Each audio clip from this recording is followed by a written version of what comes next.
We have, in the past, explored the incredible discovery of the mythological animal sculptures of Persepolis, now known as the Lamassu. We detailed the difficulty involved in transporting just a single example of one to London a mere century ago.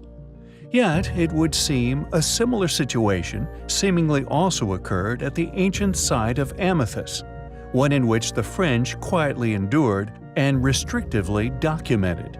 Located east of Agios Tychonis, next to Limassol in southern Cyprus, strategically commanding a stunning view of the surrounding Mediterranean landscape. The main acropolis of Amathus, sitting just out of reach of the tourist track, atop the hill above. This location served also as an additional natural fortification for the site and its ancient observatory. Impressive discoveries have been made at the ruin, including ancient basins, vases, and various other utensils used by past inhabitants of varying eras. Atop the hill were two giant vases decorating the entrance to the main temple, one once dedicated to the god of love Aphrodite, each of which being 1.85 meters tall and weighing an immense 14 tons each.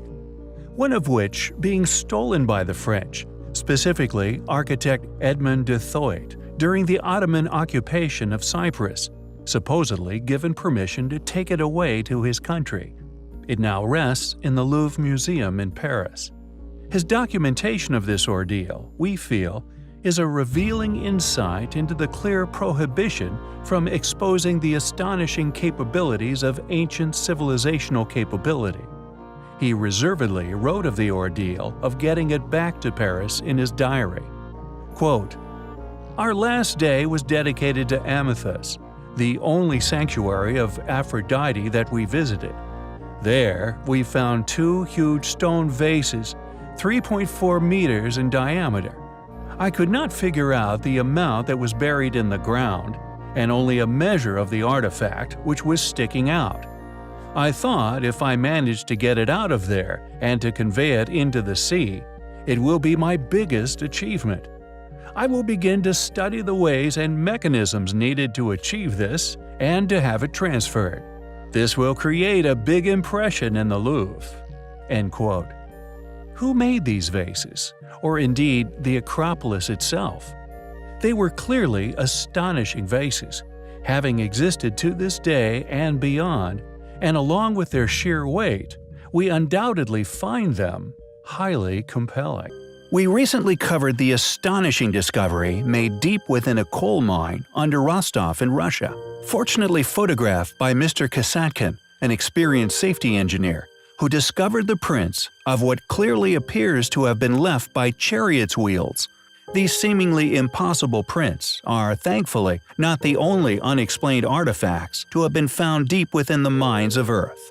In 1912, workers shoveling coal in the municipal electric plant in Thomas, Oklahoma, would make an equally important discovery. As they were breaking up the large lumps of coal in preparation for the furnaces, to their surprise, a small iron pot would be ejected from one of the chunks. Several experts would examine the iron pot over the following few days, all declaring it to be genuine. Apparently, the imprint of the pot could also still be clearly seen in the broken chunks of coal that had encased it for, in all possibility, millions of years. According to Robert O. Fay of the Oklahoma Geological Survey, the Wilburton Mines coal, in which the pot was found, is an incredible 312 million years old. The cup is now displayed at a private museum in southern Missouri.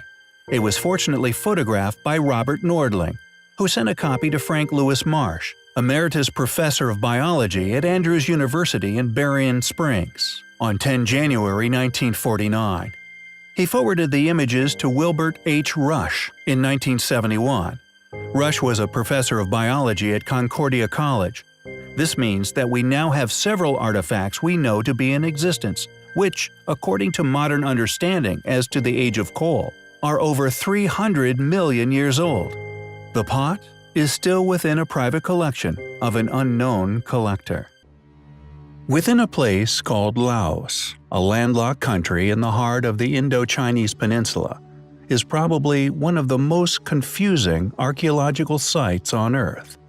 We have often covered possible evidence left within countless newspaper archives, logged witness testimonies, and indeed many stolen bodies of a type of ancient human far larger than we are today. Additionally, there have been many intriguing ancient giant artifacts which have been found at many sites around the world, tools, utensils, and structures, created in such scales they would be virtually useless in the hands of modern-sized people. And our archaeological site within Laos could perhaps be seen as one of the more compelling remnants, possibly left by this gigantic race of humans. However, what is seemingly the most perplexing mystery regarding this site is the aptly named Frogman, discovered at the center of this entire historical puzzle. Known as the Plain of Jars, it is an enormous ancient site, littered with countless giant stone jars, manufactured to such a scale they are clearly too large for any practical use by humans of today. Numbering over 400 at just one site, the original purpose for these stone jars high up in these locations, if indeed they were manufactured by our ancient ancestors, is a question which has evaded modern explanation and may remain impossible to answer. Out of the many hundreds of jars, it would seem none were ever decorated. All remained completely blank, except one single jar. A single giant jar adorned with the image of a frogman. According to academia, the jars date from the Iron Age around 500 BC, although any compelling reasoning for this remains elusive. It is undoubtedly one of the most important prehistoric sites in Southeast Asia, and it undoubtedly deserves more attention. Who carved these enormous jars? Why make them to such enormous and thus impractical sizes? Where did the stone come from?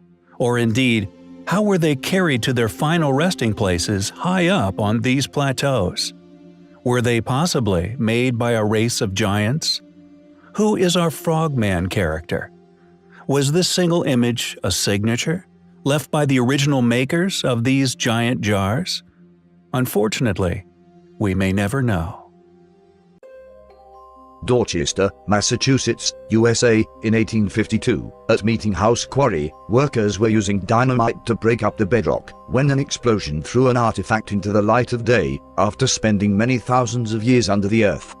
According to geologists, the Roxbury Rock, in which this mysterious artifact was embedded, has been dated as having accumulated between 570 and 593 million years ago, during the Ediacaran period. Imagine their surprise when workers spotted a metallic object amongst the debris of the explosion, still partially embedded in a chunk of rock, and now sheared into two pieces from the forces of the blast. A zinc vase covered in flower decorations painted in solid silver. The bell-shaped pot is around 4.5 inches tall and about 6.5 inches long, and was noted as being exquisitely made. The age of the vase has been heavily debated amongst specialists, with many struggling to produce ages smaller than 100,000 years. Additionally, the species of flowers and plants that are illustrated upon the vase also went extinct over 100,000 years ago. Not surprisingly, but rather predictably, the pot, along with all authenticated documentation regarding its discovery, mysteriously vanished without trace shortly before a full investigation into its amazing history could take place. The initial discovery was covered on June 5 in 1852, from the publication of the magazine Scientific American, which confirms its authenticity, as indeed being found embedded in the solid ancient stone, 15 feet below the surface. But shortly after this coverage, like so many other amazing objects found around the world, vanished without trace. Who made this amazing artifact? When was it made? If we go by the age of the rock in which it was discovered, it is amazingly over 500 million years old, but we may never know.